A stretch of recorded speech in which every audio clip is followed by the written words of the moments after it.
this morning. I have this one. Justice cries out. Tinubu gave judges 400 houses. What about teachers, doctors, and police? The second headlines I would love us to read together today on Akahi News is IPOB suspend Nnamdi Kanu's office, Radio Biafra directorship, leadership crisis deepens. The next headlines is Inspector General of Police appoint CSP Anithya Iniedu as new police PRO. See his full profile on Akai News. The next headlines is EFCC set to probe very dark man Deji Adeyanju over alleged terror financing.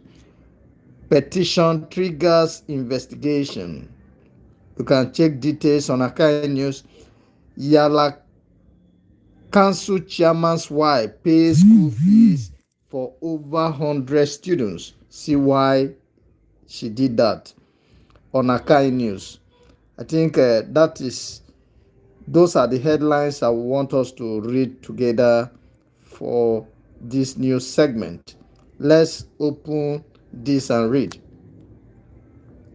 Yes, some social media commentator Justice Crack has raised a thought-provoking question following the recent presentation of 40 houses to Court of Appeal judges by President Bola Ahmed Tinubu and FCT Minister Nyesom Wike.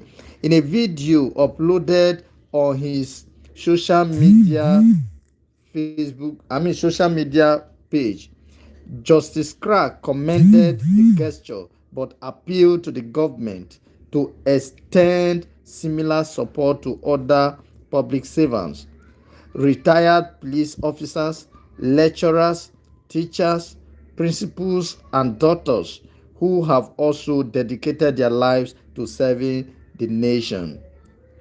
Who is Justice Crack? For those who do not know who Justice Crack is, Justice Crack is a social commentator and a media personality known for his critical analysis of governance and social issues. Let's continue. He shared his view on the housing gesture in a video posted on his official Facebook page. Let's continue and pay attention. What did the government do? President Bola Tinubu and FCT Minister Nyesom Wike presented 40 houses to Court of Appeal judges as a goodwill gesture. The project reportedly cost billions of naira. What is Justice Crack's position? He acknowledges that judges deserve recognition and support. However, he believes the government should broaden such intervention to include other public servants, retired police officers, lecturers of universities or polytechnics or colleges of education, teachers of secondary schools, principals in schools, and especially medical practitioners, that is the doctors, who have also contributed immensely to nation building.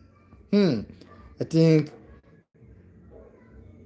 his position is okay.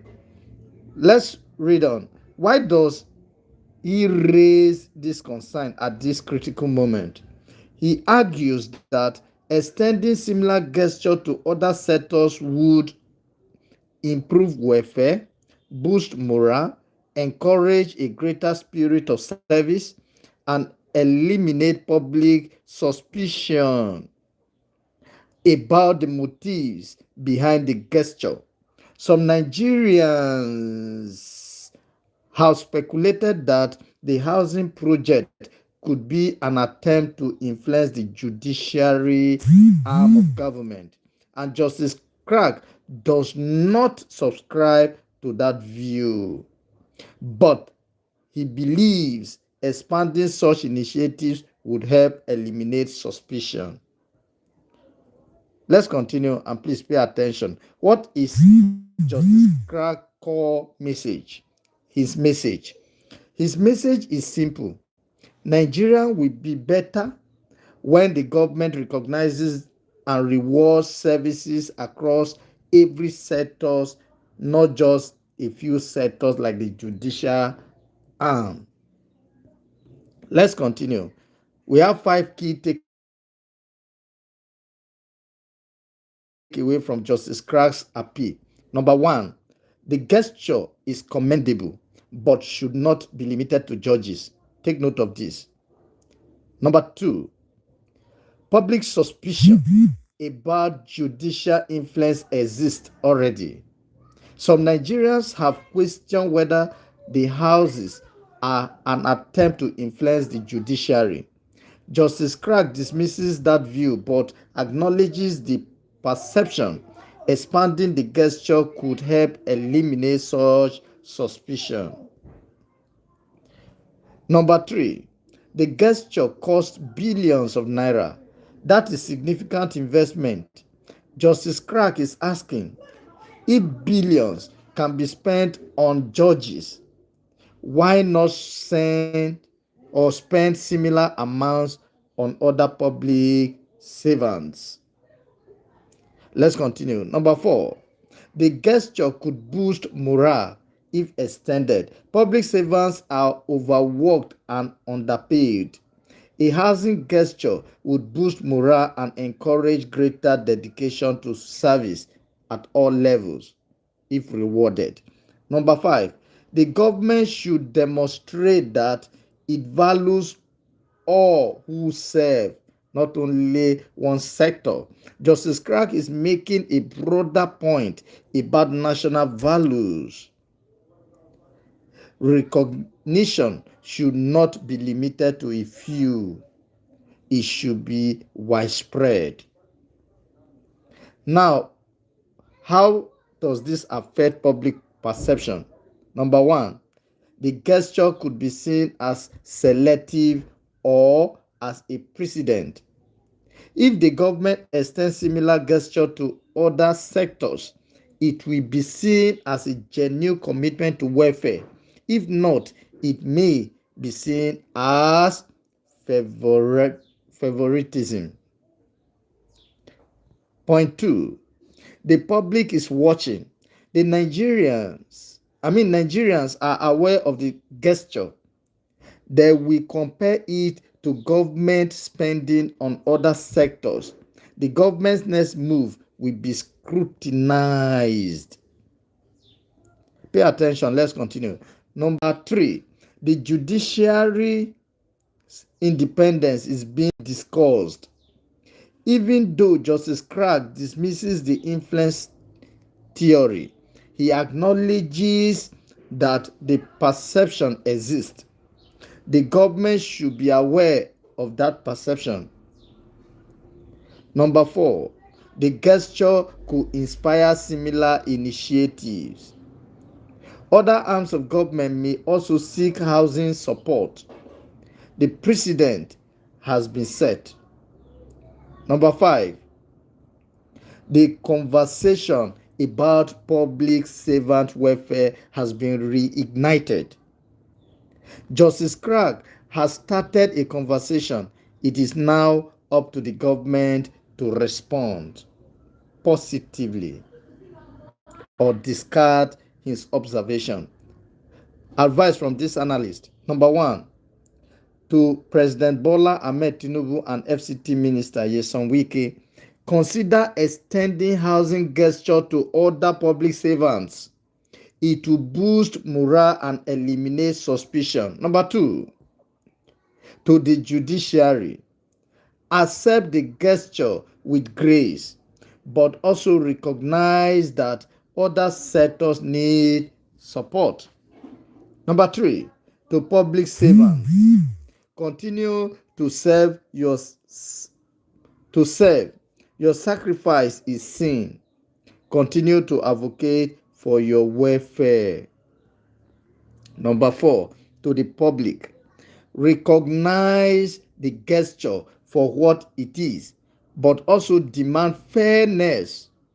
Service across all sectors should be recognized. To Justice Crack, your voice has started a conversation. Follow up, engage with the government, help turn your appeal into action. What is the question here? If the government can spend billions on 40 houses for judges, why can't it not spend similar amounts on teachers, doctors, and police officers? The answer is very, very simple.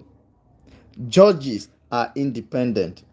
They are critical to the rule of law. But teachers and doctors are also critical. Justice Crack is not arguing against support for judges.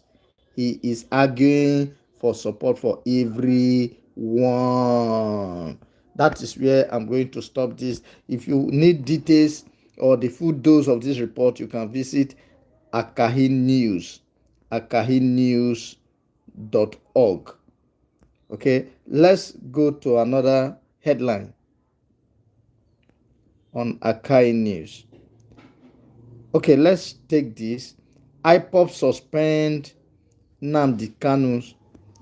Okay, let's read. The proscribed indigenous people of Biafra, IPOB, has announced the indefinite suspension of the office of its leader, Nnamdi Kanu, as well as the position of director of Radio Biafra, in a move that signals a major leadership dispute within the organization. The decision was reached during a full meeting of the Directorate of State. Pay attention, let's continue. IPOB's highest administrative body, following what it described as a review of intelligence report concerning communication allegedly emanating from Kanu while in detention. Who made the decision to suspend Nnamdi Kanu's office? Let's read. The Directorate of State, IPOB's highest administrative body, made the decision. A statement signed by Mazi Chikadibia Edoizien, head of the Directorate of State, confirmed the suspension. What exactly was suspended? The office of IPOB's leader, Nnamdi Kanu, and the position of the director of Radio Biafra were both suspended indefinitely. What is the stated reason for the suspension? The DOS cited a review of intelligence reports concerning communication allegedly emanating from Kanu while in detention.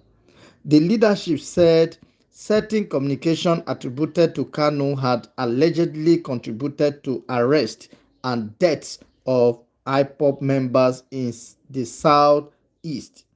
The DOS was also worried about reports of attempts by some individuals to establish a militia capable of triggering renewed violence in the area. Take note of that.